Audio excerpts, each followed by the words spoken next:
Yes, I'm Batman. I'm Batman. I'm Batman, Alfred. I'm Batman. I am Batman! I'm Batman. I'm Batman.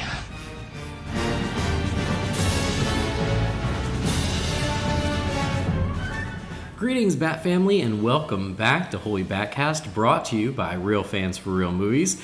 Please visit our website, holybatcast.com. It is your one-stop shop for all things Holy BatCast. But you can also find us all over the internet on Facebook, Twitter, Instagram, and YouTube. You just search for Holy BatCast and you will find us. And if you love the show, you want to help support the show, you can do that on Patreon. You can go to patreon.com/holybatcast. As always, huge thank you, huge hugs go out to our patrons. We love you guys. We couldn't do it without you. Thank you for doing that. It does make our lives that much more easy. We're part of the Real Fans Podcast Network. If you're looking for other shows to sample, you can check those out at rf4rm.com.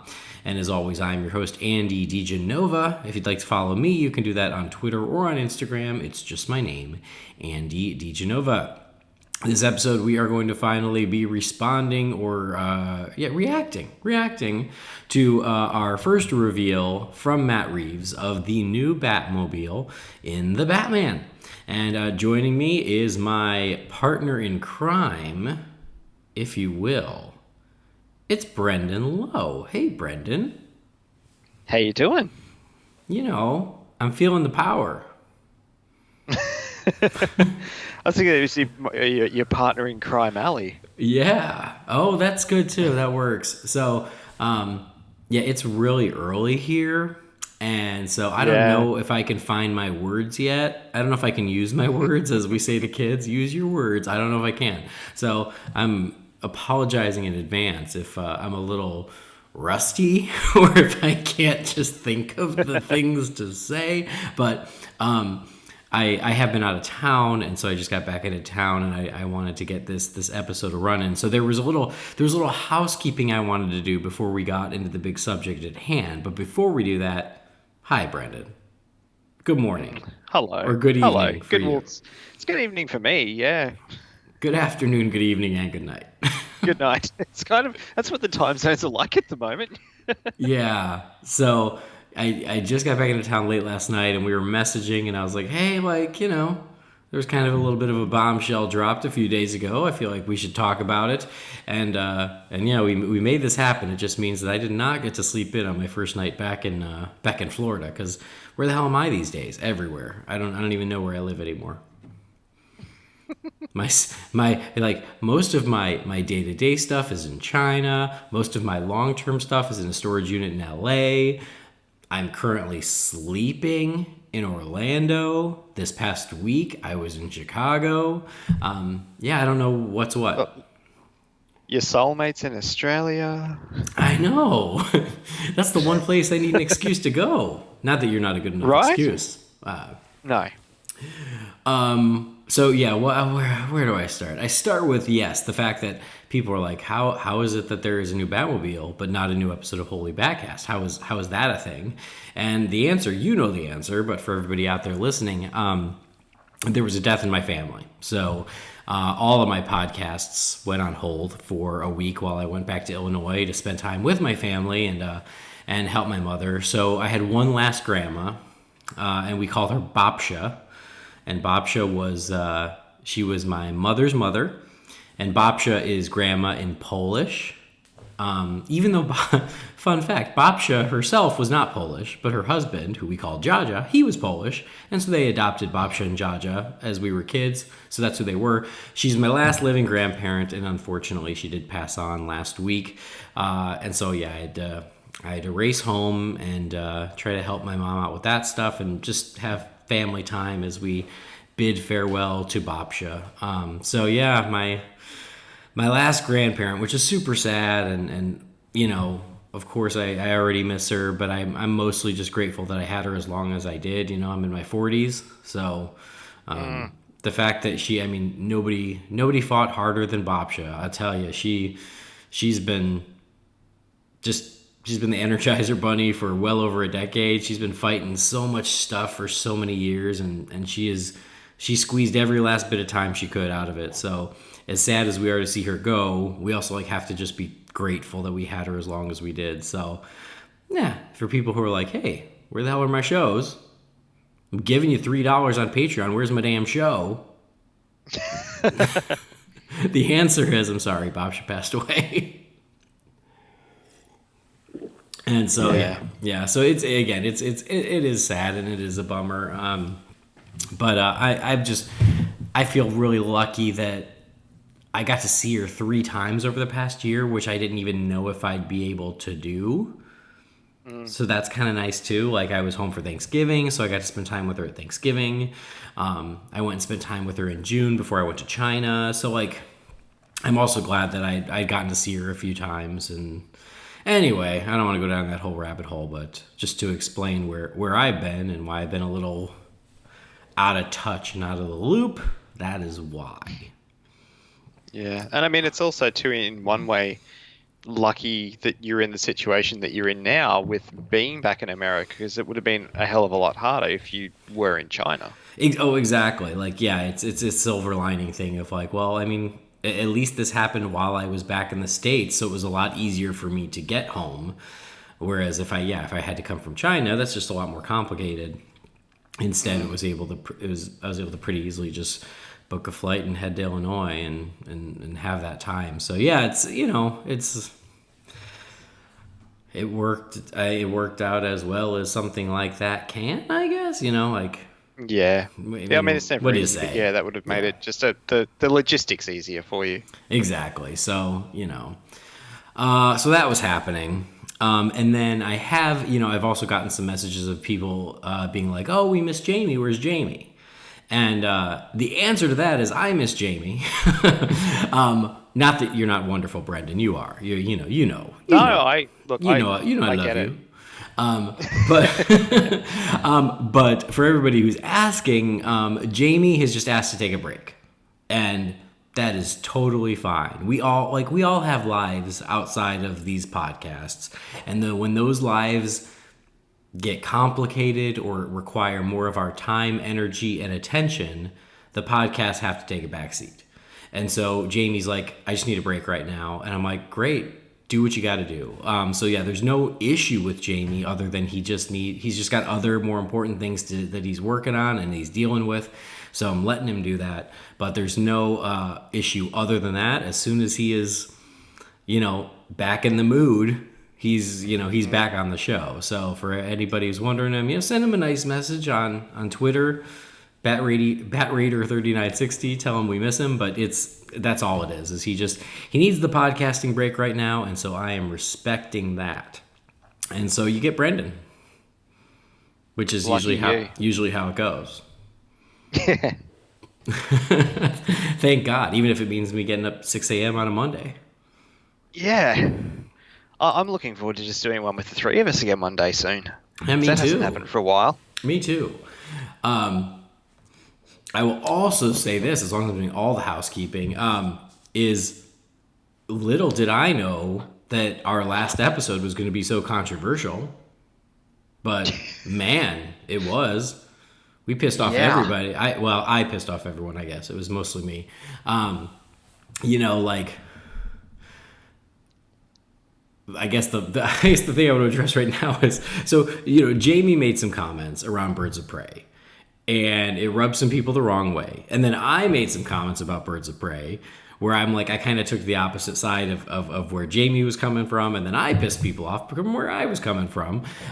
So here, I just want to put that little issue to bed, is I'll just say, listen, I know Jamie. I love Jamie. He's one of my favorite people on the planet. And if anyone took offense at Jamie's comments, I guarantee you Jamie meant no harm.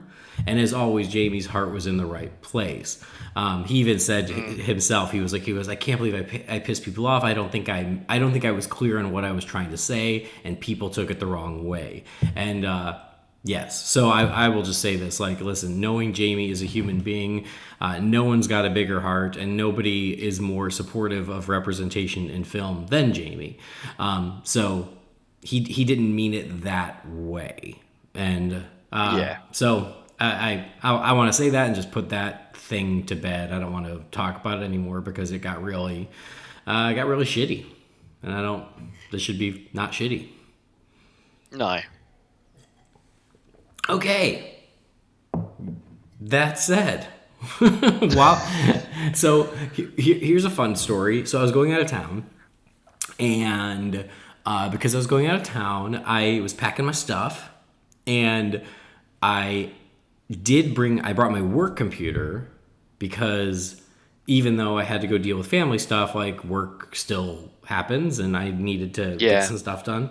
And then I was like trying to figure out, like, it's so inconvenient to like bring my work computer and then my personal computer. And at the last minute I was like, I'll just leave my personal computer behind. Like I can live without it for a week.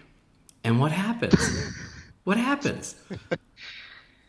Because I remove podcasting from the table, we get a big old reveal for Matt Reeves. And I'm like, well, of course. It's because I left my computer back here and I had no access to it. But if you had access to the computer, we wouldn't have got the reveal. That's true. That's a good point. So I guess, yeah, damned if you do, damned if you don't. And to his credit, my brother-in-law goes, hey, do you need to record about this?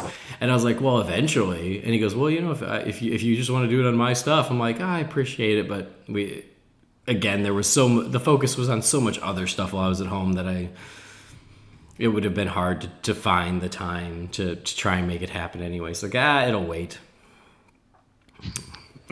But anyway, so well, we're here now. We are here now. While I was away, I was going to lunch with both of my brother-in-laws. We were having like a guys' day because my sisters were both at work. The kids were all in school, so me and my brother-in-laws were all like, we were going to lunch and going to the store to look for one of those Sega Genesis Minis, which I have now, which is pretty rad. This is what we do. This is the wild and crazy things that me and my brother-in-laws do when we're left to our own devices. And that's when I get a notification on Twitter that Matt Reeves dropped something and he tagged it with the Batman. And I went, oh, I wonder what this is. And it was our Batmobile. And to Matt Reeves' credit, God bless him, it's 3 photos. So you get 3 angles of the new Batmobile, which was very generous of him. He didn't have to do that. I think I know why he did that. Yeah. Because if it had just been the front angle, you'd be like, wait, what? Like, so I think you kind of needed the multiple angles. Batman next to a random car. Yeah. So I think he needed all the angles to see some of the details there. And so he dropped that. And so we were at lunch and I just was like watching the internet explode, and they're like, what are you doing? And I'm like, oh, they just revealed the new Batmobile. And so yeah, I feel bad because I totally neglected them at lunch because I was looking at the pictures and then looking at what everyone had to say. But it is out there and everybody has had their say, but we need to officially have our say because there are things I want to talk about this, obviously. Mm-hmm. Now, definitely, you did record a nightlight with our pal Philip Barker. I did. Yeah, because Thursday was a big day because it wasn't just this news that I woke up to on Thursday. Well, I haven't listened yet. Sorry, I've been busy. So I don't really know where you fall as far as the new Batmobile goes, because you were not very vocal about it online. And so, no, I mean, we sort of messaged in our group chat. I thought that sort of would have conveyed my, but I didn't really go into detail, I guess. No. Yeah. And yeah, I was distracted because I did tweet my reaction, and boy, was that a mistake. I must have missed that. I didn't see it. I got called every bad name that the internet can call you. So. I had a Even the one that you call me? I had a great day. No, because that one is like now it's like a term of endearment. It's true. But yeah, so if you disagree on something, man, people you've never even heard of will come and call you some really nasty names, which is good. I didn't call anyone any names, but man, they wanted to call me some bad names, which was lovely. It was a great day on the internet. It really reinforced how much extra time and work and energy I take out of my life to do this show. It makes it all worth it. And I mean, the timing couldn't have been better for you personally. And dealing with the death of a grandparent, I definitely wanted to be called names on the internet because of a car in a movie. Yeah, I mean it's logistic. Like, it's just logical. It was an excellent week. I had a great time. Anyway, what were your reactions, and where are you standing on the new Batmobile? Because again, I got a lot to say, but I want to hear what you have to say first. Well, like I was saying, the time difference. I woke up on Thursday morning to this news, and I'm pretty sure the first I saw it was in our group chat. Either someone posted the photos or someone said, "Oh, we've got the Batmobile." Oh, So I went straight I to said Twitter. it. I said it, and I do remember you going, "Wait, is that real?" Right? Yeah. And I went because I That's right. I actually sent the photo, and you're like, "Wait, is that real?" And I'm like, "Oh yeah, that's real. That came from Matt Reeves himself." Because I literally I woke up to that. I woke up, sort of saw what time it was, grabbed my phone, and that was what I saw. So I was sort of trying to wake up and digest that information, and then I also found out about the delay of the James Bond movie. So So you had a great day Batmobile- too. the Batmobile kind of took a back seat just because I was just so disappointed and pissed off. But if you want to get my opinions on that, there's a whole podcast on it that I did with Philip, the Nightlight one you were talking about.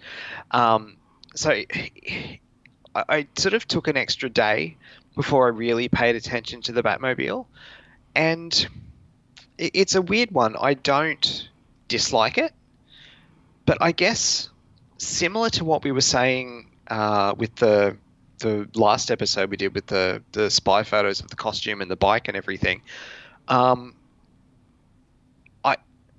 I don't dislike it. It's just not what I was expecting to get and not what I was hoping we'd get. Now, I need to preface that by saying, and I think we've been saying this a lot the last 2 weeks or so, I'm really looking forward to this movie. It's a new Batman movie. I'm there for it. I'm going to buy merchandise. I'm going to be there opening day. I'm going to see it multiple times in the movie theater. But, I mean, again, it's just reaffirming what we've spoken about previously, where this really is going to be year one Batman, isn't it? I mean, they're saying year two, but to me at this point it feels like it's splitting hairs. Like, yeah, call it year one or call it year two, but yes, we're getting brand new Batman figuring it out. Yeah. And I'm pretty sure one of the things you said that might have caused a bit of a ruckus in the last episode was, I think it was like copying Nolan's homework or something, or something to that effect. Yeah. But I do understand what you meant by that, because I feel the same way. And this is no disrespect to Nolan or any disrespect to Matt Reeves, because I'm sure Matt Reeves' take is going to be completely different. But at the end of the day, it's still young Batman just starting out. And I mean, Batman Begins, believe it or not, this is terrifying. It's 15 years ago this year. Holy shit. But that movie still feels new-ish, or new enough. And Batman Begins is my favorite Batman movie. Like, it is, out of all the movies we've had, it is still my favorite Batman movie. And I don't feel the need to see that version of the character again. Like, I really don't. And this is what I said to Philip in the Nightlight. It's, if you think about it, in the last 15 years, we had 3 movies from 2005 to 2012 where, when you think about it, we never got to see Batman in his prime. Right. We just didn't. Like, you would argue that The Dark Knight happened within a year of Batman Begins. He was still very 6 months new later. then. It was 6 months later, after his first adventure. Yeah. Then, people can say what they want about it. You had the 8-year gap, and then he came back and retired. So we never really got that Batman in his prime. And then, cut to 2016, and we got the complete opposite of that, where we've got the Batman who's past his prime, who's old and grizzled and over it and angry. And I liked that version of the character as well. Like, everybody who listens to this show knows that I loved Affleck as Batman, and that take on the character. It's, in terms of the aesthetic, it's the most comics accurate we've ever had. And, you know, cut to now, and it just feels like we're going back to the starting line again when we keep missing the actual race. Mm-hmm. Like, we've seen the beginning, we've seen the end, or, you know, towards the end. I want to see the bits in between. I ideally would have wanted this movie to be, we just, you know, hit the ground running. We're Batman in his prime. You don't need to do the origin again. Everybody on the planet knows Batman's motivation. And just start with, you know, he's already going. He's already established in Gotham, and you don't need to explain any of this to the audience because they know it. It's like, you know, the Marvel Cinematic Universe didn't do the death of Uncle Ben again because it's been done so much in the last 10 or 15 years, you know. That's what I was kind of hoping for in the regards to this movie, but it's not what we're going to get. But that doesn't mean I'm not looking forward to it, and it doesn't mean I think it's going to be bad. It's just not what I was hoping for. But in the car, to sort of come back to that, it just really cements that feel to me of the first thing I thought when I saw it was Batman Road Warrior. And the second thought I had was, because my brother and I are completely polar opposites, I know SFA about cars. He builds cars and races them. And I looked at it and was like, that looks like something Ashley would build. And then the next thought I had was, well, that's clearly what they're going for. It looks like a functional car that someone who has some sort of knowledge about cars could build. And I mean, it looks good. It's not an aesthetic I'm used to, obviously, with a Batmobile. But again, I think you and I have had this discussion before. Is it too hard to make a Batmobile with fins anymore? Even little ones? Just something? Like, the Tumbler had those little things at the back that kind of resembled fins or wings. Same with the Affleck Batmobile. It kind of suggested them but didn't actually have them.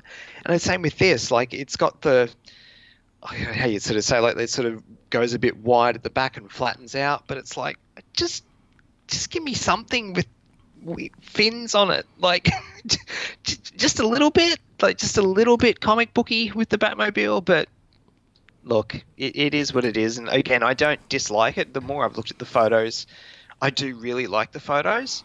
And this is actually something Philip didn't notice. I mean, the Bat motif is there, but it's at the back of the car. Like, if you look at the photo of that engine, it looks like the Bat symbol. Like, there's eyes in there, like, and it's got that motif to it, but it's very, very different and not what I was expecting and not what I was hoping for. But I need to see it in action to have a bit more of a judgment on it. But it's kind of cool. I'm just not really a car guy in terms of real world cars, but you give me a fantastical looking Batmobile, that's what gets my engine running, no pun intended. Kind of pun intended. Yeah. Okay, I don't know where to start. I will say that, you and I think we're very much on the same page here, which is usually the case, more times than not. And so, yeah, like what I said last time, which is like every reveal we get, I have to recalculate my expectations for this movie. Like, we had in our minds what we wanted the movie to be, or what we thought the movie should be, and that's not the movie we're getting. So when we get this, it's like, oh, recalculating. This is not what I hoped it would be. Doesn't, to your point, that can take time. Well, and to your point, that doesn't mean that doesn't mean it's going to be bad. At no point have I ever said this movie is going to be bad, and I no longer want this movie, and I no longer am looking forward to this movie. Of course, I'm looking forward to the movie, and of course, I'll be the first one in line. As you say, it's the new Batman movie. But I agree with everything you said. Is we've talked ad nauseum about we're ready for a Batman that, yes, A, is in his prime where we could hit the ground running, and B, one that's a little more comic book accurate. Those were sort of our two big hopes for this new version, this new franchise, this new movie. That was what we hoped we were getting, and that, I think, is very obvious. That's not what we're getting on either of those accounts. And so we have to recalculate our expectations and go, okay, that's not what Matt Reeves wants to do. And so now we have to start realigning what we thought we might be getting with what we're actually getting. And that seems to be, as your point, a very young Batman who's just starting out and a very real world aesthetic. Again, doesn't mean the movie's going to be bad, but yeah, is that what I was hoping for? Not really, because to your point, I have 3 movies that already gave me that. That's exactly what I got from Nolan, and so I was hoping this would be something very much its own thing. And it might be once we see the actual movie. Like, who knows? Who knows where it is going? But it goes back to the point that I've made, I think, twice now, which is Matt Reeves shared this picture, which means this is the Batmobile. I've already seen a lot of fans go, oh, come on. It's obviously not the final Batmobile. And I'm like, well, no, I think it is because he shared it. Yeah. So at least for this movie, this is the Batmobile. And what got me into trouble is that I don't love it. I'm sorry. Like, here's the thing. I do this show, right? I'm a huge Batman fan. I've dedicated way too much of my life to loving Batman and talking about Batman and celebrating Batman. But I can't blindly love everything that has the Batman name on it. I just can't. So I'm not going to lie and pretend that I love something just because that's what people might want to hear. Like, I have to give my honest opinion. But what I promise to never do is to insult you if you don't agree. With the exception of you and Batman Forever. That's the only you read my mind. I was just about to say, I'm going to remember that the next time I mention Batman Forever. Well, because here's the thing. And again, I have a lot of things I want to say. The car itself. It looks fine. For me, it's a little disappointing because you're right. Like, if you take Batman away from the car doesn't say Batmobile to me. No. So in my business, you know what I do. I work designing theme parks. One of the rules of my business is to communicate using a visual literacy. And what that means is you communicate information 100% visually, without words, without context. And I might not love the Batsuit currently. I think I think it looks fine. I said it looks fine. It does look fine. It looks better in these photos. Yeah, to be honest. I mean, I'm just not. They're not clear photos, but it looks good. Yeah, I'm just not in love with it, but it's fine. But still, you show me that photo, I can go, yeah, it's Batman. Of course it is. Take that photo to anybody on the street and go, who is this? They'll go, oh, that's Batman. You know, despite the changing in the style and the details and everything like that, it's obviously Batman. You take Batman out of this photo and you've just got the picture of the car, and you show that to people and go, what's that? I don't think anybody's going to come up with Batmobile. No. And that's visual literacy, is being able to just go, hey, what is this? Without giving any additional information. You either know it or you don't. And before you start emailing me and go, oh, well, would you get that with the Tumbler? And my answer would be, more likely than this? Because at least the Tumbler was obviously something that's not a normal car. Like, it was obviously a very special, dark, and scary car that make you go, oh, well, maybe that, like, you have a better shot of getting Batmobile from showing someone a picture of the Tumbler than you do from this. And a lot of people said, and a lot of people made the observation like, oh, it looks like a Fast and Furious car. And yes, if you put Vin Diesel next to this car, I'd go, oh yeah, Fast 9's coming out in a few weeks. And Boss Logic actually did. Yeah, and I'm not being funny, and I'm not even exaggerating. It literally looks like that. Like, Yeah. it literally looks like the car that Dominic Toretto drives in Fast and the Furious, just with a new engine on the back. Like, I'm not exaggerating and I'm not being snarky. It literally looks like that. And yeah, to your point, just give me something a little more Batmobile-y. So, yeah, I'm disappointed by it. I am. Again, doesn't mean the movie's going to be bad. I hope that, I didn't love the look of the Tumbler aesthetically, but when I saw it in action, I was like, okay, that's pretty awesome. And hopefully this will be the same. It'll happen like this too.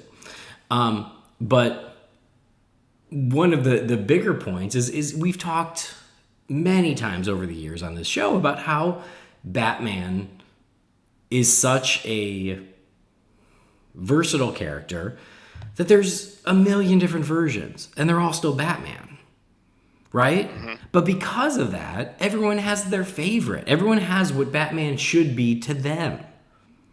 And so for a huge group of fans, what they love about Batman is that he is a guy with no superpowers and he fights crime only with his wits and his physical prowess and gadgets, but he's in the real world.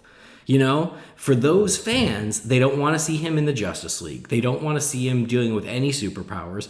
They just want Batman in the real world. And for them, that's the best thing about Batman is that, he could exist in the real world. And so for those fans, their ideal Batman movie is set in the real world.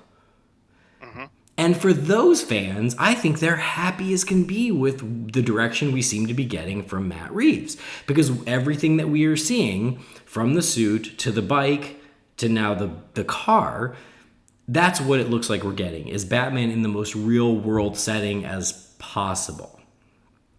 And so for those fans, they couldn't be happier because that's what they love about Batman. And they're not wrong. If that's what they love about Batman, then yeah, I could see how this is hitting your sweet spot and it's exactly what you want from the new Batman movie. You're not wrong. I'm not one of those Batman fans, though. Like, I'm a Batman fan who likes that he has colorful villains. I like that he lives in this Gotham City that's a little... it's like super stylized and gothic and strange and weird and foreboding. I like that his gadgets are cool and all look like bats. Like, I like that some of his bad guys have superpowers. Like, so for me, super ultra realistic Batman isn't my favorite Batman. I certainly can enjoy versions that are like that. I love 2.5 of the Nolan films. So I certainly appreciate that. But for me, and what I've been saying now because of Nolan, and even because of what we got with Zack Snyder, again, I loved Nolan's Batman. I loved the Affleck Batman, but I was hoping that to give us something that we hadn't had before, we were going to lean into the comics more. And maybe we will when it comes to storyline and motivation and all that, but aesthetically, it doesn't seem to be doing that, and that's why I'm disappointed. So if I can understand the fans who are like, oh man, real world Batman is the Batman, that's my favorite thing, I totally understand why you would see this car, this very functional, stripped down, inconspicuous car, and go, oh my God, that's so cool, because I love a Batmobile that just looks functional, that just looks put together by Bruce himself, and that doesn't have bat fins and doesn't look like something out of a comic book. Like, I love that. I can see where those people are coming from. But then if you try to understand the version of Batman I like, and I've always said for years, like, for me, the quintessential Batman is Batman the Animated Series. Of course, again, I love many, many different versions, but like I always felt the animated series is this perfect balance of like, sort of real world, but not losing the fun in the comic book aspect. You and I are definitely on the same page there. I think I even said in the last episode or one previously, like, how they have, like, Paul Dini and Bruce Timm and those guys, they're right there. Like, they still work for you guys. How have they not written a Batman movie yet? Yeah, I know. It's very true. They get it. They get the character. And I always said, like, what the beauty of that show and that version was that they managed to boil down, at that time, whatever, 50 years of history of all these characters, and boiled them all down and spat out a very quintessential version of every one of those characters. It was like this magical thing that they were able to do. But if you understand, I like that I wanted something more comic booky. If I can look at fans and go, listen, I get the ones who want realistic, and for you, I get why you love this car. Like, try to flip it and go, oh, but if you're a Batman fan that really wants to see the comic book on the big screen, maybe you can understand why I'm a little disappointed by this car. I totally understand what you mean. So I'm not saying you're wrong for being excited, and and I'm at the point now. That's the other thing. So I got called a hater. I got called not a real Batman fan. I got called someone who doesn't know what he's talking about. I got called Jesus Christ. Oh yeah. I was the worst Batman fan in the world because I don't love this car. Have you ever read a comic book? that was great. Yeah. I've read thousands, maybe millions. I've never counted. And the people, and then, don't you understand that he's obviously just starting out? Yeah, I do understand that. And that's disappointing to me. Because to your point, I already have the perfect Batman starting out movie.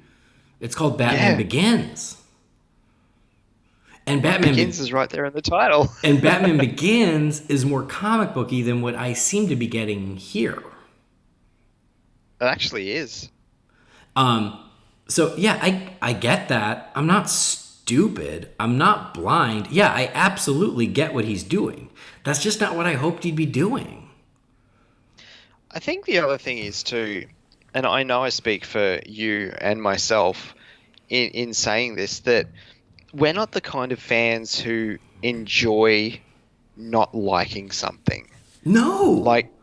Like there's a large portion of, and I say in inverted commas, fans who will see something and then go out, like they're looking forward to hating it. They can't wait to hate something. You and I are not like that, and I know that. Again, I know I can definitely speak for the both of us. I'm disappointed that I'm not excited. I want to be excited, 100%. But I'm just not to the level that I'm excited about the movie, but I'm just not excited about the aesthetic or the route they seem to be taking story-wise. Now, something I did say on the Nightlight that I'd love to be able to have my cake and eat it too is I'd love to see a Batman, obviously, that we were saying, that's fully formed. But if they want to or feel that they have to tell this portion of this Batman's story as well, make a non-linear movie. Mm-hmm. Like, kind of like Man of Steel it.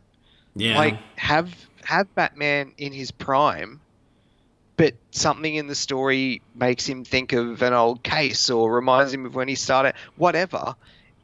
Shoot those scenes with him starting out, but then give us the Batman in his prime as well. Do a non-linear story. I mean, that's not what they're doing, but that's a route you could take. It, have your cake and eat it too. No, absolutely, and that's oh god, again, there's so many people. I got accused of again being a hater. I couldn't wait to hate this. How could I hate this? I don't know enough yet. And I'm like, okay, I never said I hate it. I never said I hated anything. And go back and listen to this show. Every decision Matt Reeves had made, I was the one cheering him on. I was the one who was like, oh god, this sounds amazing. Like, I had nothing negative to say until we saw the suit. And again, it was one of those things where I went, oh God, I really want to love this, but I don't. And I tried to explain why I don't. And then same thing with the car. Like, I didn't tweet a reaction for 15 minutes because I kept looking at it, wanting to love it, trying to talk myself into loving it. I keep trying to find excuses to be more excited about the movie because I want to be excited about the movie. It's the new Batman movie. So, and again, I'm still looking forward to it. That hasn't gone away, but like, God, I'm not looking for an excuse to not like this movie. I'm looking for every excuse to love everything that we're seeing about this movie. And I'm mostly just sad that I'm not. So I'm not trying to take anyone else's excitement away. Mostly I'm jealous because I want to be that excited by what we're seeing. And unfortunately, right now, I'm not. Yeah. I get it. I'm there with you. So, like, again, I'm not I'm not trying to dislike it. Like, it's the exact opposite. And honestly, I should have been able to read the tea leaves during the casting reveals when Matt Reeves called the Riddler Edward Nashton, and when he called Penguin Oz. At first, I thought he was just being cute, and that was how I took it. I was like, oh, he's being cute. He's showing that he knows the other names. But now I'm like, oh, maybe the Riddler's not called the Riddler. Maybe the Penguin's not called the Penguin. You know? Like those were already clues. Those were already clues of like what he seems to be doing, which is a very real world, stripped down version of Batman.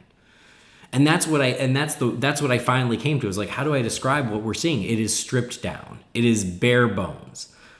It is, function over style, and it seems to be very real world. This is the kind of car I would have imagined Batman to have had the Darren Aronofsky movie been made. Exactly. And like he worked in a body shop or something. Like that's what I would have imagined for that. The other one is too how people point to that Batmobile from the early mid 80s, it was like late 70s, early 80s, yeah. Yeah. The one that was just a car. But that was the thing, like that one in the comics, it looked like a Saab. Like it looked like a family car that was just blue that had kind of like weird looking headlights on it. To me, that didn't look like a Batmobile. Yeah. Well, and that's the other thing. People sent me those photos going, you don't know anything. Look, he's driven just a car before. And I'm like, I know that. Doesn't mean I love that car either. Like, and guess what? That car looks more like a Batmobile. Do you know why? Because it's midnight blue with a big bat silhouette on the front. Yeah, that's true. So just because that one doesn't have fins, that one still, they tried to make it look a little more batty. So like, yes, I know that. I'm not stupid. I'm not saying I don't get it. I'm just saying I don't love it. I think, I only just had this thought, honestly, in the last 5 or so minutes. I am wondering, too, if it could just be a bit of shock from people in that Holy BatCast has always been a place to come where it seems to be no matter what's coming out, particularly you, Jamie, or sometimes Jamie, and myself, we tend to like it. Yeah. We recorded for hours on how much we loved BVS. Mm. We recorded for hours about how much we really liked Justice League, even though it's not the version we were supposed to get. We still liked it. Suicide Squad, all the movies that were getting so much hate, we were always cheerleaders for. Mm-hmm. And, if you keep going to the one place to get constant positivity, it might rub people the wrong way when we get to a point where there's something where you and I, again, I'm not sure what Jamie thinks of the car, but where you and I in particular have both gone, it's okay. I just don't love it. No, I think we hated it. I think that's just it. You're right. Like and I've actually had someone say that to me, and it was a friend. It wasn't anyone who was being shitty, but he goes, I've noticed you would always love almost anything Batman, and recently it seems like you haven't. And I'm like, yeah, I mean, like, it doesn't mean I love Batman any less, but yeah, like I didn't love Joker the movie. I didn't dislike it, but I didn't love it. And then yeah, like these couple reveals for the Batman, like I haven't been super stoked on them. So yeah, like I think you're right. Like people are used to me being like, yeah, Batman, don't care, woo, and to hear me go, I don't, it's not working for me. They wanted the other thing, and I wish I could give it. I just can't, again, I have to be realistic with what I truly think of it. But there were a couple other things, like something you said, and a lot of people said as well, is they go, oh, I love that this is obviously a car that Bruce and Alfred cobbled together themselves without Lucius's help. Well, come here, I got a little secret to tell you. That was something that Bruce and Alfred did with every Batmobile into 2005, because Lucius, being the one who started supplying the tech, was invented by Nolan. Prior to that, Lucius was Bruce Wayne's ally at Wayne Enterprises, but he had no bearing with Batman. That was a Nolan, well, maybe Goyer. I don't know who actually incepted the idea. But anyway, that started with Batman Begins, of Lucius being their Q. Prior to that, every Batmobile was Bruce and Alfred. There's a whole scene in Batman Returns with Bruce Wayne working on the Batmobile. Yeah. So like, for everybody who accuses me about not knowing about Batman, if I don't like this car, I'm like, if you think that this is the first time they've done it without Lucius, maybe you need to read some comic books. Because the Lucius thing is recent history. That is not the way it has been in the past. And then the other thing that I keep hearing, and I've said it myself, is like, oh, well, at least it's not a tank. At least it's not a tank. And I was like, yes, give me, and I have said, I was like, give me a car. I'm ready, like, I want, and I'm honestly, I'm fine with like a much more minimal design. I was cool with that. Like, I think when we did our Batmobile episode, I said how much I love like the Super Friends car. Like if there had been a live action version of that, I'd be like, yeah, like that's cool because it's still unmistakably a Batmobile. So I was okay with like just a very sleek, pared down car with a couple fins and go, yeah, it's the Batmobile. And I would have been happy with that. But it seems like the trump card that a lot of fans are using is, well, I'm just glad it's not a tank. Only one franchise has given us a tank, and that was Nolan's. And that was a very different approach to the Batmobile that they took, and I think that's great. But even Zack Snyder gave us a car. It was a heavily armored car, but it was not a tank. It was a car. So like pretending that, oh, we've gotten nothing but tanks, and that's just a fallacy. That's incorrect. We got two tanks in Batman Begins and The Dark Knight. And then we got a flying one in Dark Knight Rises. But Snyder's Batmobile was still a Batmobile. Yeah, it was a little busier and a little more armored than I would have liked. Again, I liked less is more. But I guess this is a be careful what you wish for, because it really is less is more. Yeah. I mean, there was that photo that leaked a few days prior to this actual reveal. It was another set photo. It was like a little black convertible thing that people were assuming was the Batmobile. I think I even sent you the photo of it. That looked more like a Batmobile. I mean, it was just like a little black sporty looking car, but it looked more like a Batmobile than this thing. Yeah, it was because it was sleeker. Yeah, it had some curves to it and everything, right?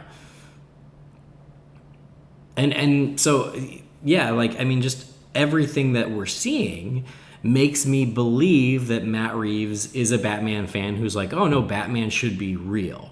Batman should look like he lives in our world, and his stuff should look like it works in our world.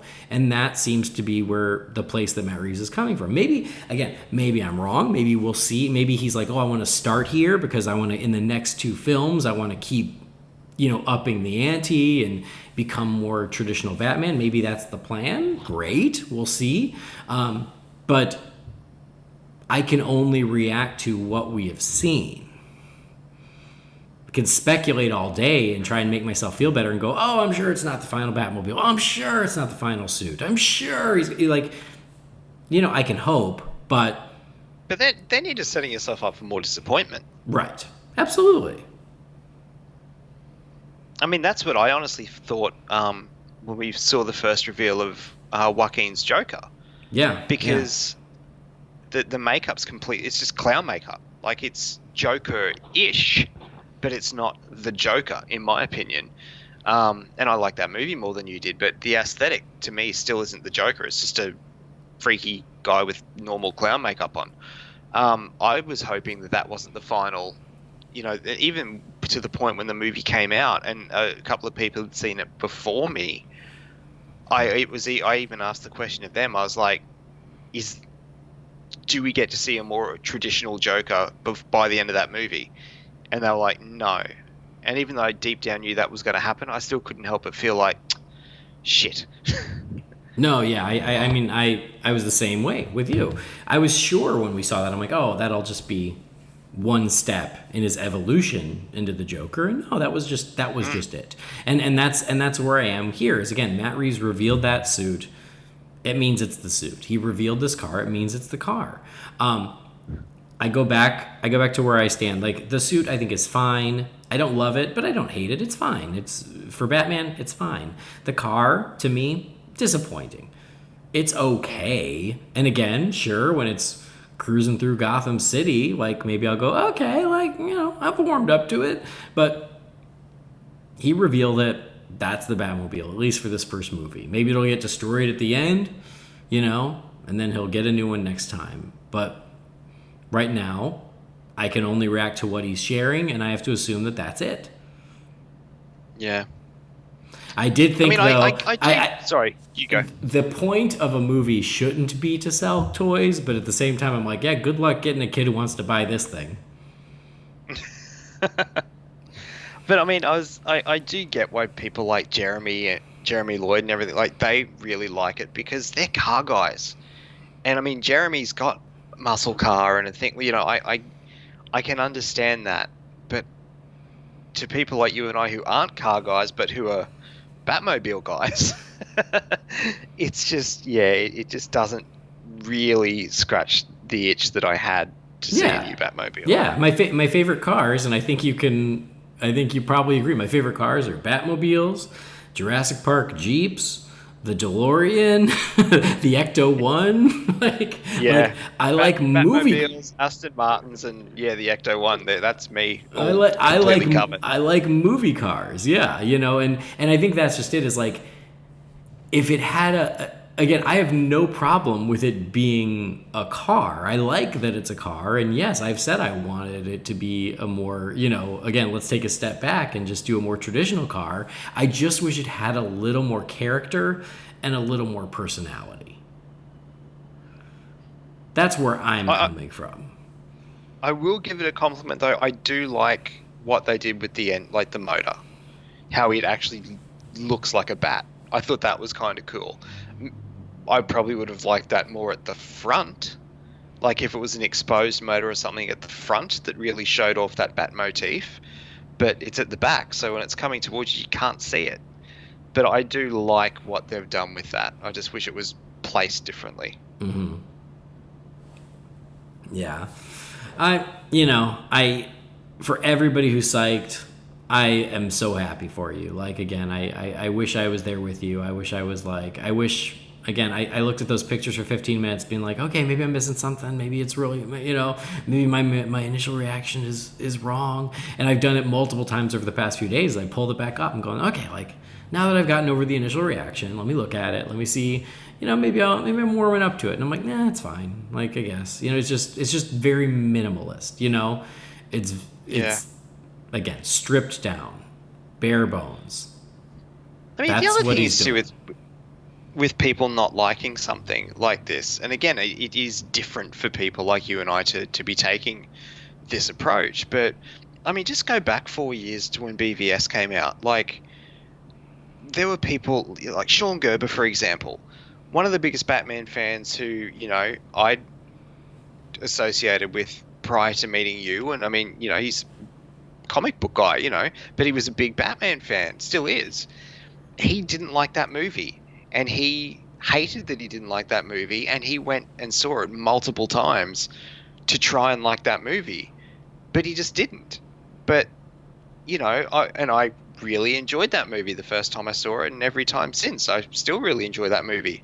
But I'm not about to jump on Twitter and call him a dickhead or but he doesn't know what he's talking about or whatever, just because he didn't like something that I did. If you like something, like it. If you don't, that's fine. But you don't need to be a dick about it to people who just have a bit of a different opinion. And at the end of the day, we're gonna talk ourselves stupid saying this for the next however many months until we see the movie. But I'm looking forward to the movie. Just because I'm not liking the aesthetic that we're seeing so far doesn't mean I'm not looking forward to the movie, because I am. No, I'm exactly the same way. Of course, I'm looking forward to it, and I hope the first trailer we get, knocks my socks off, and I can finally be the one being like, "Oh my god, it's going to be the best ever." I'm not there yet. I want to be there, and I'm really hoping that that'll happen. And that's why I feel like when I was disappointed with the suit, and I was like, "Oh well, we'll see the Batmobile next, and hopefully that'll change my mind." And unfortunately, to me, that was like, "Oh no, never mind." Like that didn't do it. But I want to. And again, like I didn't go on Twitter to find people who did like it so I could tell them how wrong they were. No.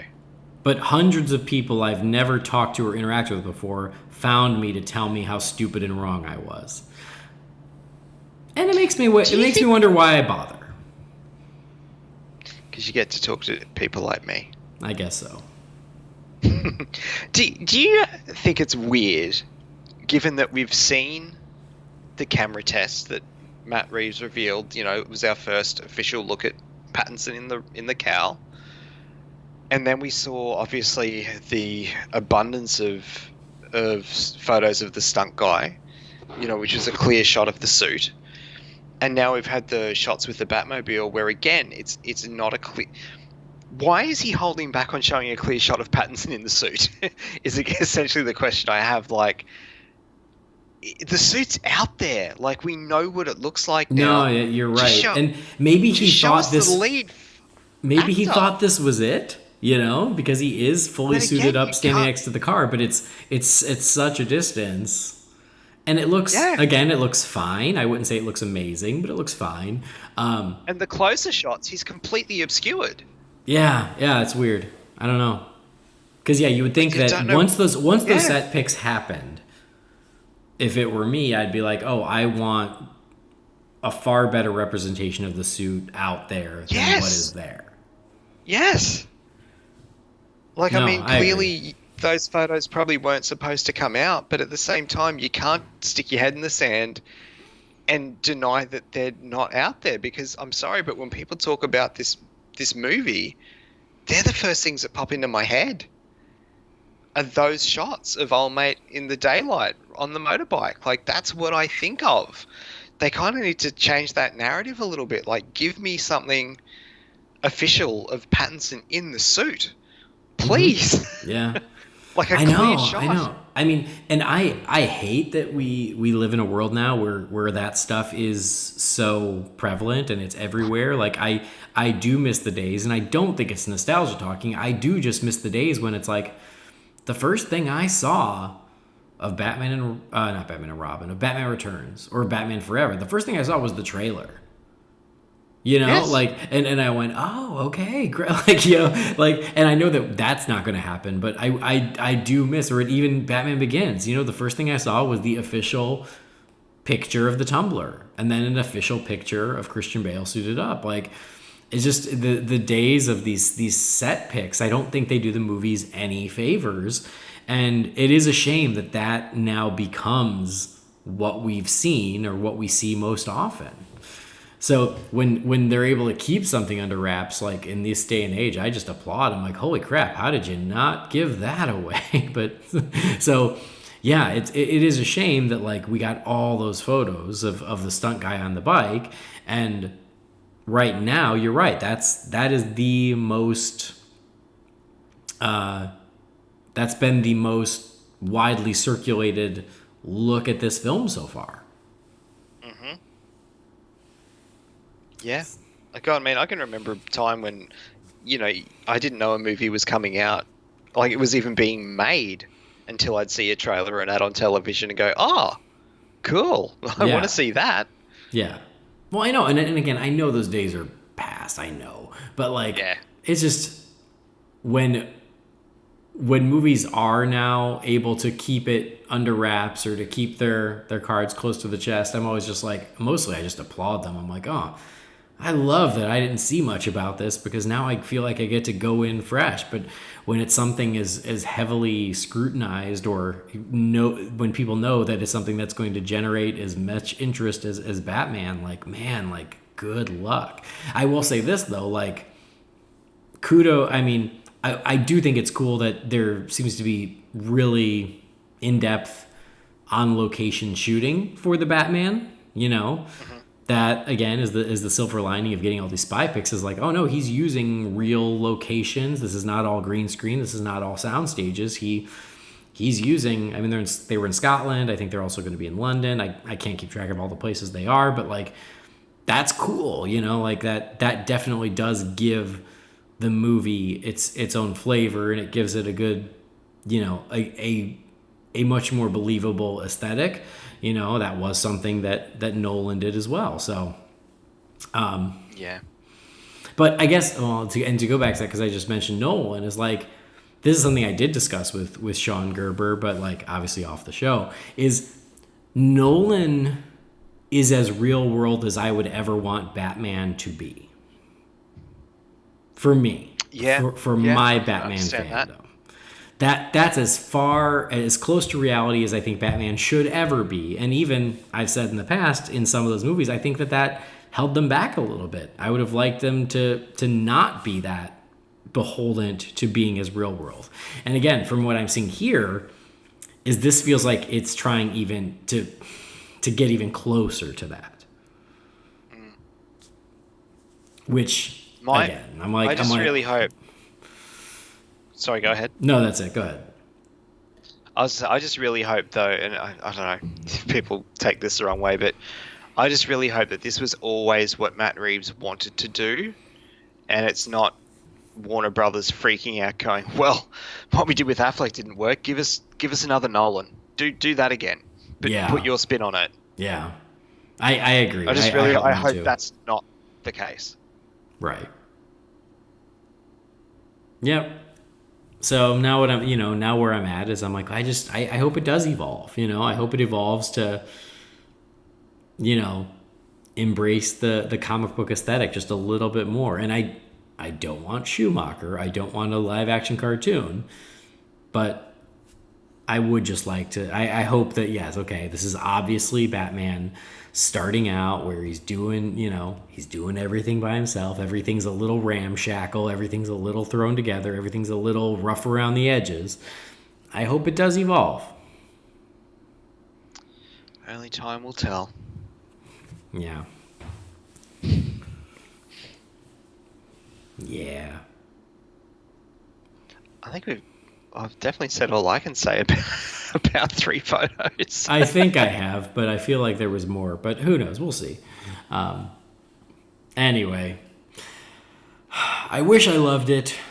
And again, for everybody who thinks it's the best Batmobile yet, man, that's awesome. Great. More power to you. Again, I'm not here to tell you you're wrong. I'm here to try to explain why I'm not there with you more than anything, you know, and how much I wish I was. But we're with you in spirit, I guess. Yeah. I want to be with you. So, but it's also Batman. Everybody has a different take, as you know, kind of how I started. Everybody has an idea of what they think Batman should be. And so you're just not going to please all the people all the time with something like Batman, where there've been so many versions and so many people go, no, man, like, campy and fun, that's my Batman, Adam West, and dark and gothic and macabre, Burton, that's my Batman, you know, whatever. Like, because I know Batman fans who are huge Batman fans who still don't like Adam West because they're like, or not they don't like him, but they don't like that version because they're just like, it's just, like, I get it, I just don't like it. You know? Yeah. And I think we all fall in that sometimes when it comes to our Batman fandom, is like, we have our preferred versions, and when a new version comes out and that's not what we were hoping for, like, it's just not going to work, you know? Just as many people didn't like what Snyder wanted to do with Batman or what Snyder did do with him, so. Yeah. No, I think it's Batman. I think Batman falls into the category, how you always say, with Sex and Pizza, even when it's bad, it's good. Like, even if there's a version of Batman I don't like, there's still, I can always find something to enjoy in there, even if it's only a small thing. No, I think that's true too, because it's Batman. Yeah. Yep. I think that's absolutely true. I think a lot of people have said, like over the years, people have been like, well, what if you had to watch blank or Batman and Robin? And I'll always be like, well, watch Batman and Robin. It's still Batman. It's not good Batman, but it's Batman. I'll still watch it. I still choose to watch it of my own accord, on occasion. Like, as much as I don't like the Schumacher films, I will still occasionally pop them in because they're Batman. So, yeah, I mean, I just, we'll look forward to our first real footage of this, and I don't know what reveals come next. It'd probably be some of the villains, like Catwoman. I'd hope so. Yeah, Catwoman seems like a likely next step. So yeah, we'll see. All right, well, that's the Batmobile for now.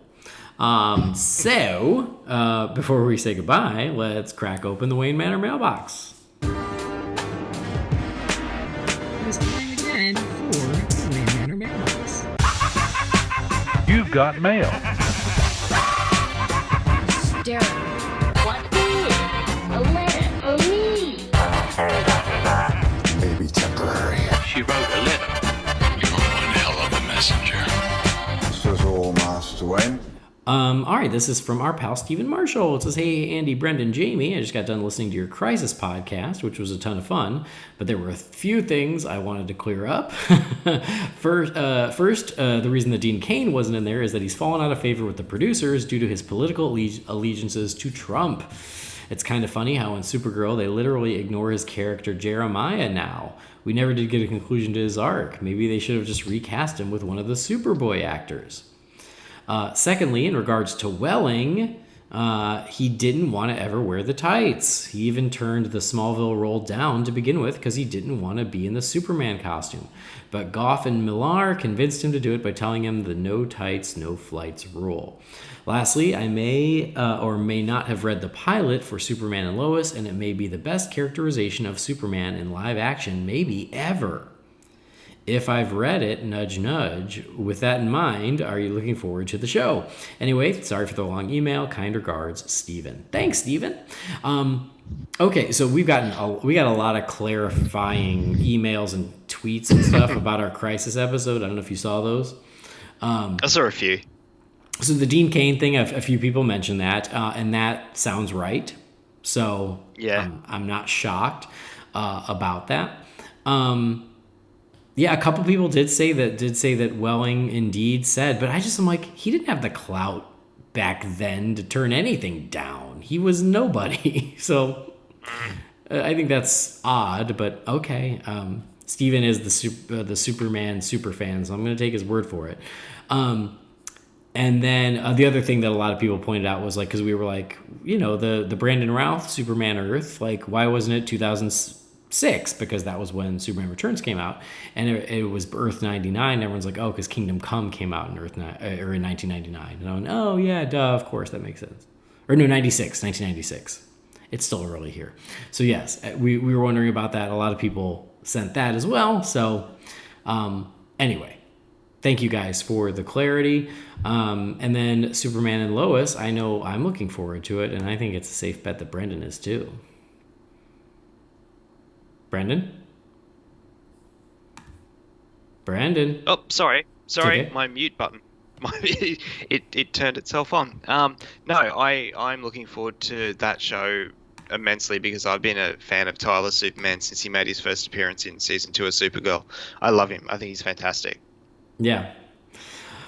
Cool. Next message is from Josh Green. It says, I had a quick question. This past weekend, there were leaked pictures of Batman in Glasgow. From my understanding, I thought the movie was filming in London. So my question, is it common for a movie to film in 2 separate locations at the same time? I'm assuming Matt Reeves is in London, so how does that work? I know nothing as to how films work, but it intrigues me. P.S. It really bums me out that people can't be considerate and not post pictures and videos of the set. I have no restraint, so I knew I was going to be looking at the photos. I just don't understand why someone would share them knowing their friends and followers wouldn't want to see them. Anyway, thank you for the podcast, and I appreciate all that you do, Josh. Thanks, Josh. Well, I mean, I don't post set photos ever since the Suicide Squad incident with Ben Affleck. I no longer do that. But yeah, again, like, there's just no stopping it. It's just once one person runs with it, everybody runs with it. And then as for shooting in multiple locations, yes, that happens all the time. I don't know where Matt Reeves is. Like, maybe the stuff in Glasgow is the second unit because it's stunt stuff, and so he's not on set for that, but maybe he's on set in London. But no, it's not abnormal for the first unit, which has usually the principal actors and the director, to be one place, and then the second unit to be someplace completely different if they're just shooting pickups, wide shots, stunts, action, explosions, crowds, whatever. Yeah, like it's just more efficient if they split up and cover things that way. So I hope that's helpful. Brendan, any thoughts? Yeah. Oh, I got nothing to add there. All right. Next message from Douglas June. It says, hey, Bat family, how cool would it have been if Batman 89 had some of the Beetlejuice cast? Alec Baldwin as Batman and Bruce Wayne, Michael Keaton as the Joker, Winona Ryder as Vicky Vale, and Robert Goulet as Commissioner Gordon. Goulet. I mean, I think that the world could always use more Goulet, so yeah. Although, I think Alec Baldwin dating Winona Ryder in 1989... I'd feel a little uncomfortable. She was still pretty young. Yeah. Then. She was pretty young, but Baldwin was in the mix, wasn't he? I mean, I think everyone was in the mix. Yeah, I think he was one of the names that was thrown around. I always thought he would have been great. Yeah. I have heard other people go, oh, like Michael Keaton would have been a great Joker. Totally, I think he would have been as well. So it's fun to think about. I just wouldn't use Winona Ryder as Alec Baldwin's love interest. No. Because Beetlejuice was 88, Batman would have been 89. She would only be 1 year older than she was in Beetlejuice, which was still pretty young. And she was his daughter in that, wasn't she? No, she was Jeffrey Jones's daughter. That's right. So it's been a long time since I've seen that movie. But it became sort of a surrogate parent relationship with Alec Baldwin and Gina Davis sort of taking her under their wing. Yeah. Like, if you're going to go Baldwin and the Beetlejuice cast, Gina Davis would have been a bit of Vicky Vale. Yeah. Yeah, makes sense. All right, next message is from Kenneth Cook. It says, hey, Andy and Brendan, and Jamie if he's there.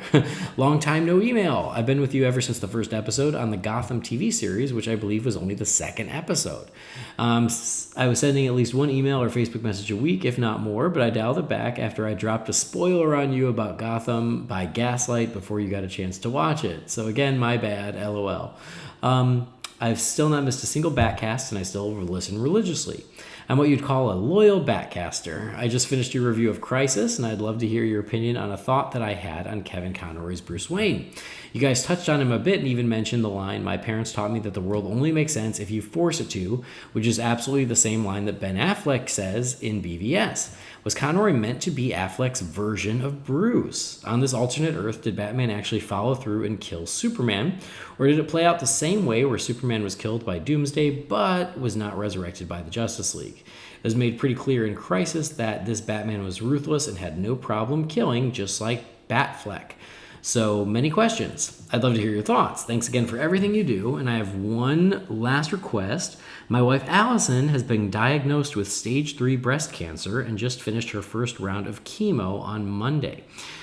She gets a 2-week break before she starts 12 weeks of the second round, and she is just as loyal a Bat fan and Batcaster as I am. Unfortunately, I cannot be with her during her treatments because of work, so every chemo appointment she listens to you guys to help pass the time. When I pick her up, we discuss the episode on the ride home. She loves you guys so much, it would mean the world if you were able to give her a little shout out and tell her to keep putting up the good fight.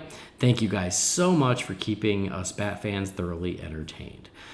Kenneth, thank you for the message. And first things first, Allison, we are all pulling for you. I'm sorry to hear about your diagnosis, but glad to hear you are out there kicking ass and fighting this thing. And thank you for listening to us, and we will be rooting for you every step of the way.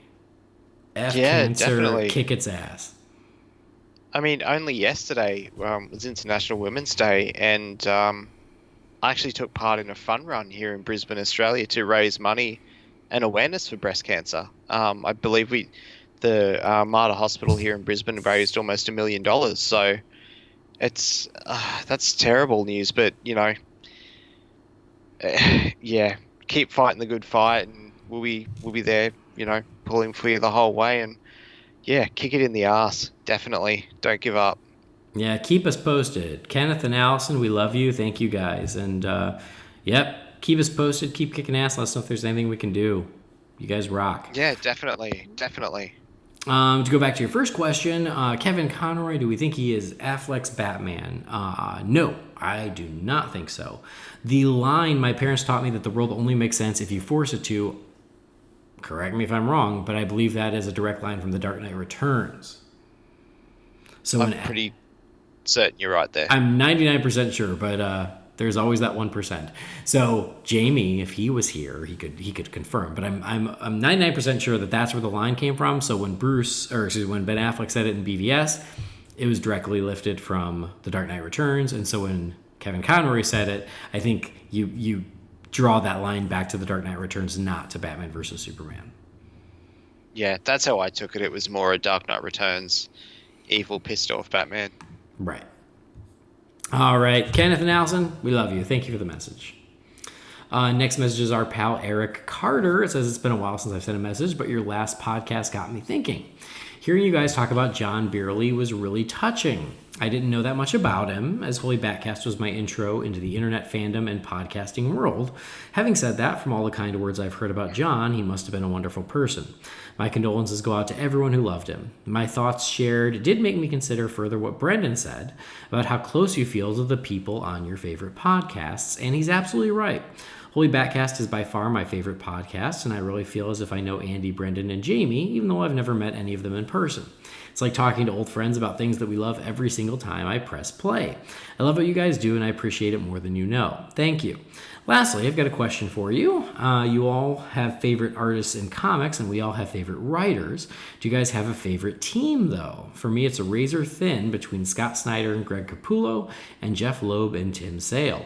It hurts not to include Jim Lee somehow, but that's how much I love those pairings in a comic. How about you guys? Sorry for the long message, but you guys keep doing what you do. Keep the light on top of the GCPD on and pointed skyward. Your Bat Brother, Eric Carter. Thanks, Eric. And yes, Eric, you are part of the extended Bat family, so thank you so much. It is a crazy, strange phenomenon of how you feel you know the people on podcasts, even if you've never met them or even if you've never spoken to them. So it's such a strange thing, but it's so true. But I'm glad you feel like you know us and you still want to hang out with us. Brendan, any thoughts? And then a favorite artist-writer duo. Oh, I mean, yeah, I'm completely there with the whole podcast thing. It's really cool. And I know, just speaking personally, like the shows that are all sort of tied around the Real Fans group, in particular, like even just the Real Fans group, forgetting the podcast, like, you know, I talk with you guys, whether it be on mics like this or via Messenger and stuff, probably at a percentage which is higher than the people I speak to that I, you know, actually live here with on a daily basis. It's kind of crazy, but also really cool. So it is something special, and I'm still to this day sometimes have to pinch myself, you know, that I'm involved to the level that I am, especially with this show, because I've said it before, like I started out just being a fan and a listener, and I came on late. I found the show through Sean Gerber when he first was on the show, which is I think maybe 4 or 5 episodes in. It was early, but I wasn't there from episode 1. But you know, it's of all my years of podcasting, it's my biggest achievement's been to be a part of this show to the level that I am. So I definitely understand what you mean with that. As for like teams in terms of comic, I don't know. It's weird. It's probably not my number one answer, but I always think of Paul Dini's run on Detective with, I think it was Dustin Nguyen who did the art for that.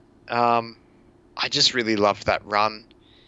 And I mean, you can't really go past as well, like, you know, Jeff Loeb and Jim Lee with Hush. That's kind of like an all-star team as well. They're probably my 2 favorites, I think. I think you guys pulled out great teams there. Jim Lee and Jeff Loeb on Hush, you're right, is amazing. I was also going to say Jim Lee and Scott Snyder on the initial New 52 Justice League run, because I thought those stories were great. There's a reason they used those stories for the... Oh, wait, I'm sorry, that was Jeff Johns. That was not Scott Snyder. Scott Snyder did the new one. Again, it's early. Sorry. Jeff Johns and Jim Lee on the Justice League relaunch, which I really love too. And again, there's a reason that those got used as the basis for some animated films and stuff. So I think those were really awesome too. Going way back, like when I really got into comics in like the early 90s, let's see, it was Chuck Dixon and Norm Brayfogle. Yeah, Chuck Dixon did some of the Robin and Nightwing stuff. Yeah.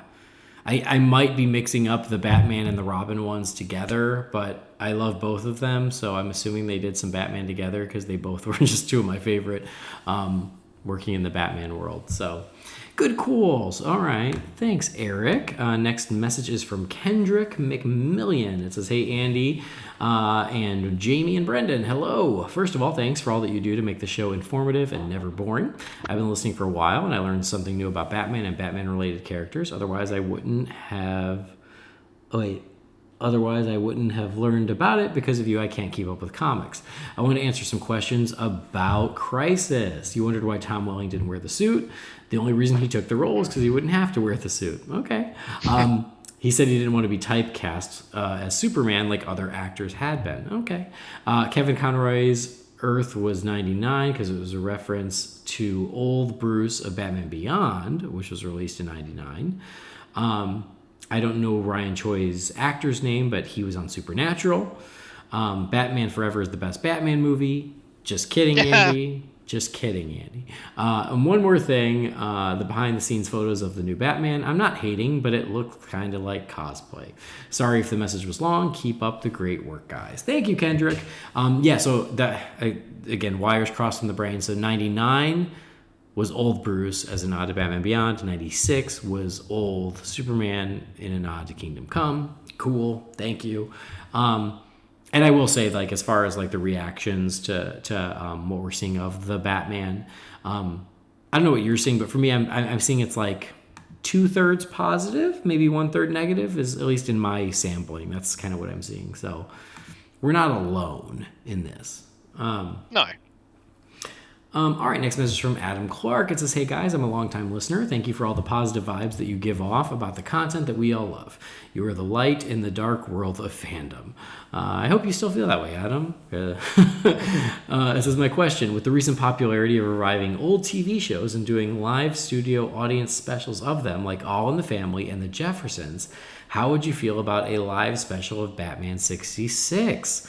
If so, give me a fan cast for the special. Keep fighting the good fight, Adam Clark. Adam, thank you for the message. I love that idea. So I think it's ABC that's been doing it, where they've been doing like old episodes of All in the Family and The Jeffersons, but with like current actors, like using the old scripts. I'm like, that's pretty fun. I haven't watched it, but if they did Batman 66, that would be amazing. I would love it. But again, casting always takes us. Yeah, I don't know. I'd need to think on that to figure out. That would be a little hard. I don't know how he would look in the suit, but I will say one of the first people that jumped to mind for Batman would be Patrick Warburton. I could see him doing like a Batman 66. The way he did the Tick with like super earnest, but just hilarious because of how he says everything. I would have to really think about it of like who could do it, but I love the idea. I think that would be awesome. Yeah. That'd be potentially a fun episode, maybe. Yeah, that'd be fun. All right, this is from Julian Chan, our pal. It says, hey guys, no questions today. I just wanted to say Brendan should build his Batboat and Andy should build his Lego Batmobile simultaneously and post progress pics on Twitter. That's all. Regards from the other from down under, Julian. Thanks, Julian. I agree with you. My Lego Batmobile is in storage, so I don't know if I can do it, but Brendan can. Yeah, I just need to find the time. All right, next message from Brad Dade. It says, "Hey, Andy and Brendan, a few episodes ago you talked about the upcoming Batman comics based on the animated series. Coincidentally, when the news broke, I'd already started binge reading the past comics based on the show. I'd read many of them before, but not all, and not in order. I'm an older, longtime comic fan, and to me these comics worked. They're amazing. Bat fans should not be put off by the all ages label. They're solid Bat stories. Two great things I wanted to mention. One is, for the most part, they're all done in one story, which means nothing gets dragged out and you can jump around however you like. Also, all of them are only 99 cents on Comixology, and the art looks great in digital. The colors pop and look great reading on your phone. Speaking of digital, even though I live in Canada, I recently was able to give the DC Universe app a try. I got it for the 7-day trial, and I've got to say I was underwhelmed. I knew there'd be holes in the comic section, but I was surprised for what I was looking for how many gaps there were. Also, the movie section was very disappointing. I have more DC movies in my personal collection than they offered. Since Andy has the DCU since it started, I was asking if it's been this way from the start. Or since WB is focused on HBO Max, are they just letting content leave DCU and not bothering to add new stuff? Cheers, Brad Dade. All right. Thanks, Brad. Okay, so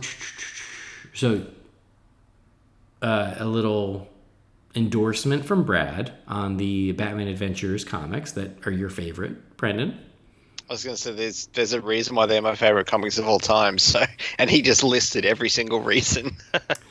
They're so good. I mean, you can almost look at them as like long lost episodes of the show, right? That's exactly right. Yeah, they're part of the same universe. Yeah, I've read some of them, but not all of them. And anyway, as for the DCU app, I will say the comic section has only gotten better since launch. When it launched, there was not much on there, but now there's a ton. So I'm curious as to what you were looking for that you weren't able to find, because they really have.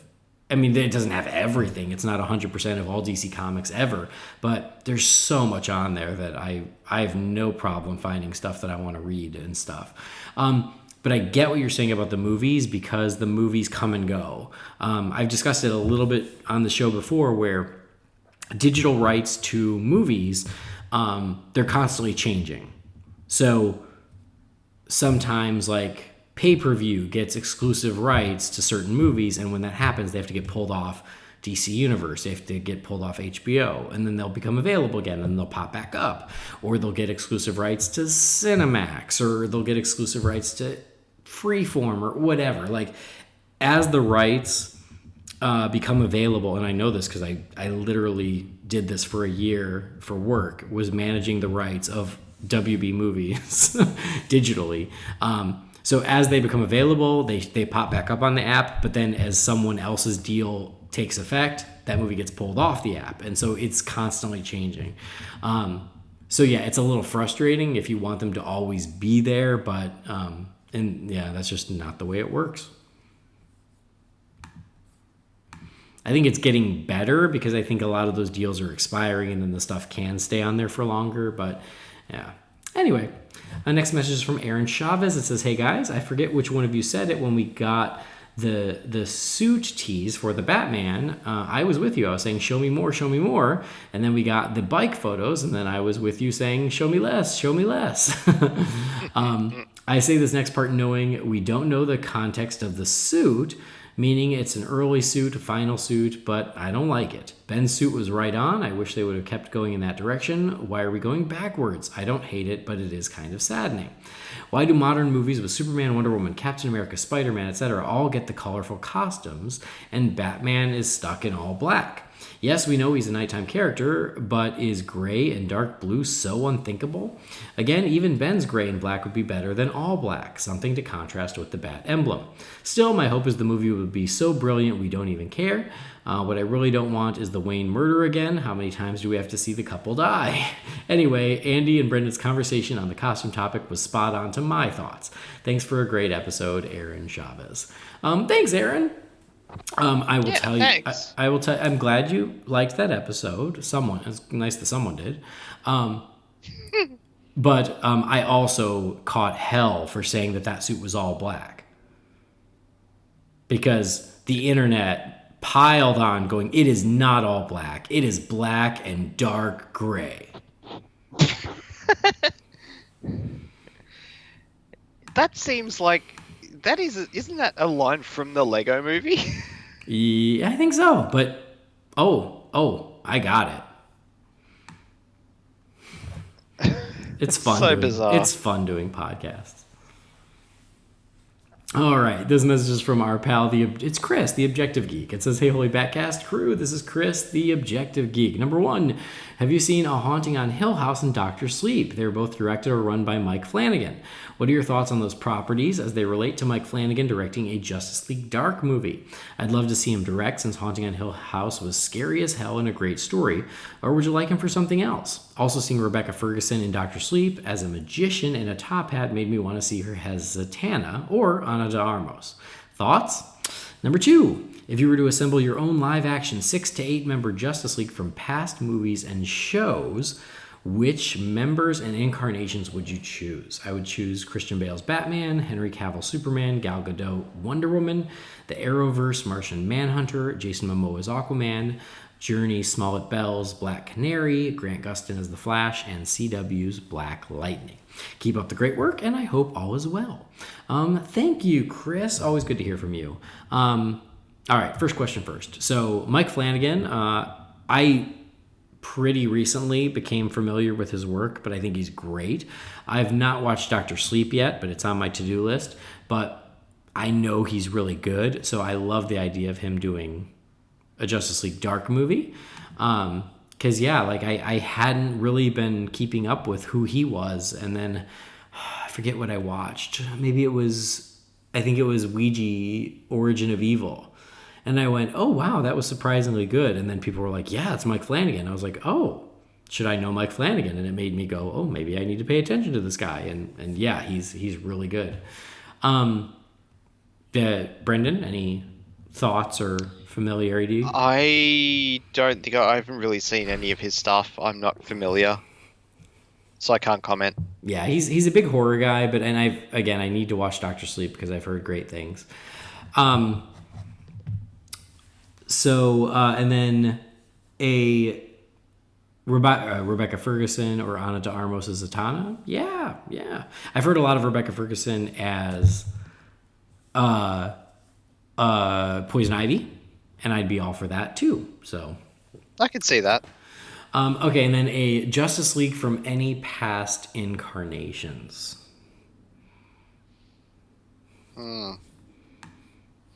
Again, that's one I think I need to think about, but it's just off the top of my head. Well, I mean, I'm going to keep from the cast from the movie Justice League. I'd be keeping Ben, Henry, Gal, and Jason. Probably Grant's Flash, even though I do like Ezra. Grant's Flash. I'd go Amel's Green Arrow.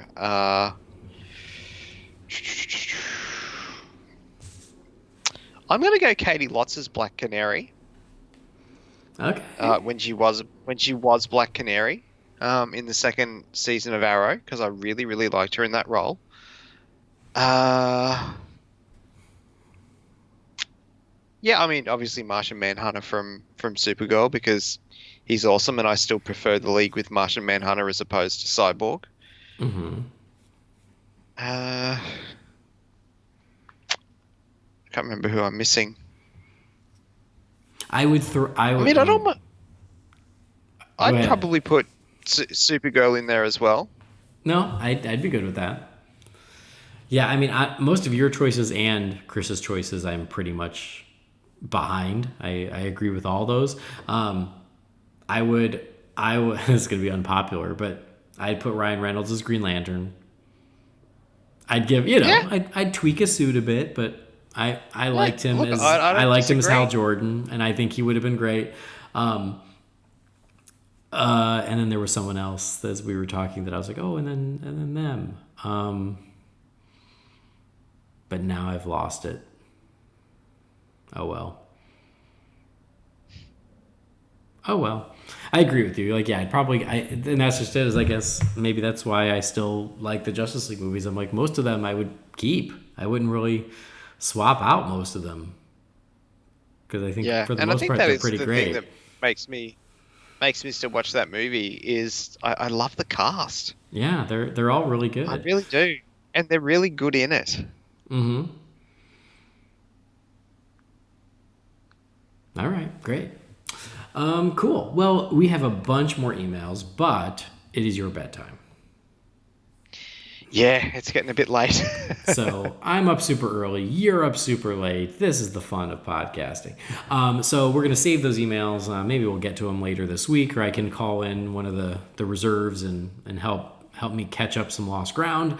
But anyway, that is where we'll close the Wayne Manor mailbox. It is not empty. It's just going to have to wait for another day. So Brendan, thank you for staying up late. That's okay. Thank you for getting up early so we can make it work. You know, it's worth it. It's good to be back in the swing of things for a little bit. But yeah, glad that we could make this happen, to get back in, do a little bit of catching up. As we said, there is a nightlight out there, so if you guys want to hear even more conversation around the Batmobile, you can hear Brendan and Philip do that on the nightlight. Yeah, definitely. You can check that out at thenightlight.podbean.com.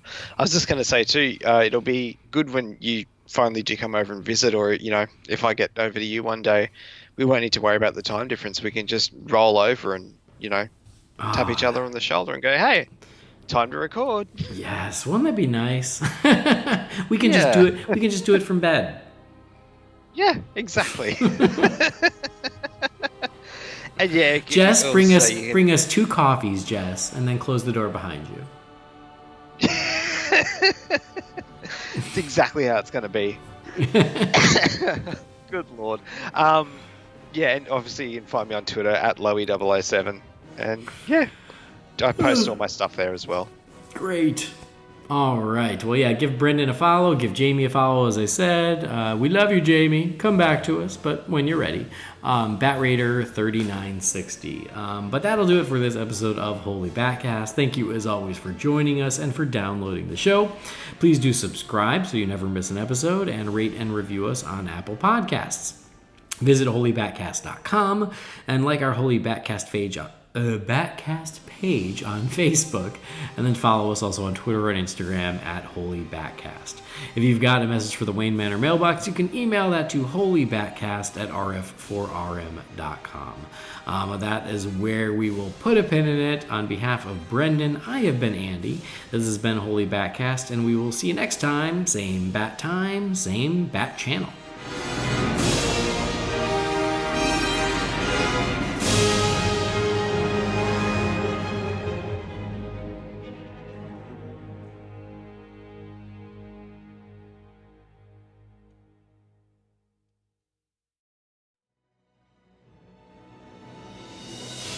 Holy BatCast is brought to you by real fans for real movies. Remember, the thoughts and opinions shared by the participants are theirs and theirs alone, and do not represent the companies or organizations they happen to work for.